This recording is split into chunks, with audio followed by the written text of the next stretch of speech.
Imaginez, vous ouvrez les yeux, vous vous réveillez en 2035, l'IA a analysé votre sommeil et déclenché le réveil au moment optimal. Votre café est prêt, votre voiture vous attend, sauf que vous n'avez plus besoin de conduire. L'IA s'en charge, sauf que vous n'avez plus besoin d'aller travailler. Les machines font tout, les milliardaires encaissent, les États redistribuent, le revenu universel est passé, tout le monde a suffisamment d'argent pour vivre décemment.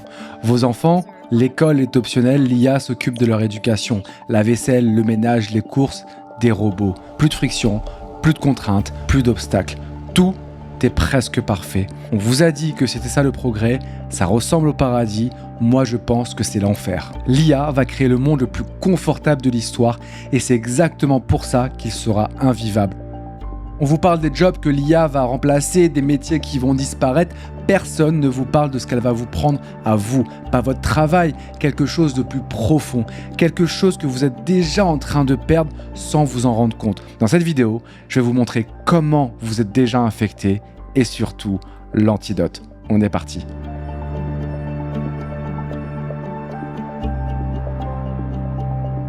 Ça, c'est 2035. Mais ce problème existe déjà à l'entrepreneur, par exemple, qui revend sa boîte des millions et qui, 6 mois après, est en dépression totale. Le retraité qui a travaillé dur toute sa vie pour pouvoir se reposer et qui s'effondre une fois qu'il n'a plus rien à faire. Ils ont atteint ce qu'ils visaient et le sentiment qu'ils attendaient, satisfaction, le repos, la liberté, elle n'est jamais vraiment venue. Et vous connaissez sûrement ça, cette promotion qui n'a rien changé, ce projet terminé et ce vide bizarre juste après, ce dimanche soir où rien ne vous anime vraiment. On croit qu'arriver quelque part va nous rendre heureux et puis on arrive et là, pas grand-chose, voire rien. Et c'est là que le piège se referme parce que l'IA va accélérer ça, parce que son job, c'est d'enlever les frictions, les décisions, les efforts, tout ce qui vous ralentit.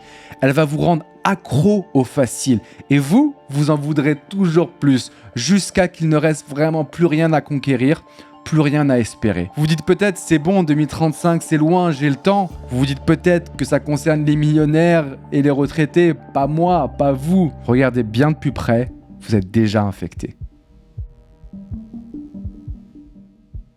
Alors le premier capteur, c'est le cerveau, ne plus savoir faire. À force de déléguer, vous désapprenez. Vous utilisez Waze depuis des années, puis un jour votre téléphone portable meurt ou tombe en panne et vous êtes complètement perdu dans votre propre ville, une ville où vous avez vécu depuis plus de 10 ans. Ou alors vous êtes en réunion, on vous demande votre avis sur un sujet que normalement vous maîtrisez. Avant, vous aurez répondu du tac au tac et maintenant, vous dites simplement « Bon, je reviens vers vous parce que vous voulez d'abord vérifier avec l'IA, avec ChatGPT. » Vous n'osez plus répondre sans filet, sans assistance. Le muscle s'est atrophié. Vous êtes performant tant que l'outil, tant que l'IA est là et démuni dès qu'il ne l'est pas. Et puis un jour, vous devrez reprendre ce volant, mais ce sera dans un virage. Et puis le deuxième capteur, le cœur, le symptôme, l'anesthésie. Vous produisez plus, mais vous ne ressentez plus rien. Vous terminez un projet, c'est propre, c'est carré, on vous félicite et vous ressentez pas grand-chose, voire rien. Un petit soulagement peut-être. Et 10 secondes plus tard, c'est déjà oublié. Ou encore ce discours au mariage de votre meilleur pote, standing ovation, les gens pleurent, votre pote vient vous prendre dans ses bras, merci, c'était magnifique.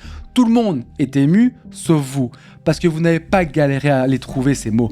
Vous n'avez pas cherché pendant des heures comment dire ce que vous ressentiez vraiment. Plutôt du copier-coller. La fierté vient de la difficulté, pas de difficulté, pas de fierté. Alors vous dites peut-être, t'inquiète, moi je gère, je ne suis pas comme ça. Alors répondez honnêtement, c'est quand la dernière fois que vous avez fait confiance à votre propre jugement sans avoir à vérifier avec l'outil ChatGPT ou autre? C'est quand la dernière fois que vous avez terminé quelque chose et ressenti une vraie fierté? Pas juste un soulagement que ce soit fini. Le confort ne vous prévient pas, il vous endort. L'IA ne va pas voler votre job, elle va vous voler vos capteurs, votre capacité à juger, votre capacité à faire par vous-même, votre capacité à vous sentir l'auteur de votre vie. Alors, c'est quoi la solution ? C'est ce que j'appelle la galère choisie. L'antidote, c'est pas de refuser l'IA, c'est de comprendre ce qu'elle va tuer et ce qu'elle ne peut pas remplacer. L'IA va tuer la galère imposée. Les jobs de merde, les tâches répétitives, le travail sans sens, en vrai, tant mieux, bon débarras. Ce qui reste, c'est la galère choisie, celle que vous décidez, celle qui vous fait peur, celle où vous pouvez échouer. La différence entre le travail forcé et le sport, c'est le choix. Les deux font mal. Un seul vraiment vous rend vivant. Et le marché va récompenser ça, ce que j'appelle le marché de l'humain. J'ai d'ailleurs fait une vidéo entière sur ce sujet, lien en description ou qui va apparaître ici. Mais en résumé, dans un monde où l'IA produit tout parfaitement, plus rapidement, etc., ce qui devient rare, c'est l'humain.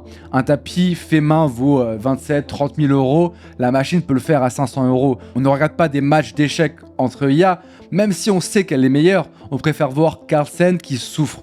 Dans un monde de perfection gratuite, l'imperfection devient un luxe, l'humain devient le luxe. Alors concrètement, on fait quoi? Vous devenez ce que j'appelle un artisan de demain. Pas forcément une boîte, pas forcément un business, mais quelque chose où vous galérez, vous créez, vous signez. Entrepreneur au sens premier, c'est quelqu'un qui entreprend quelque chose, un projet, une création, un craft, une expertise. Tout le monde ne va pas créer une entreprise, mais tout le monde devra entreprendre quelque chose, sinon vous devenez passager.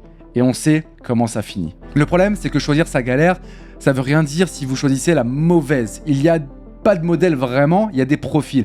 Certains créent, d'autres construisent, d'autres enseignent. J'ai créé un petit quiz en 3 minutes, il vous dit quel type d'entrepreneur vous devriez être et donc la galère qui vous rendra vivant. Le lien est en description, c'est gratuit, allez-y. En conclusion, imaginez 2 personnes qui se réveillent. La première a tout délégué, elle n'a plus rien à faire, elle n'a plus rien à conquérir, plus rien à espérer. Elle existe, mais est-ce qu'elle vit vraiment? La deuxième a choisi sa galère. Elle se lève pour quelque chose de dur, quelque chose qui compte, quelque chose qu'elle peut rater.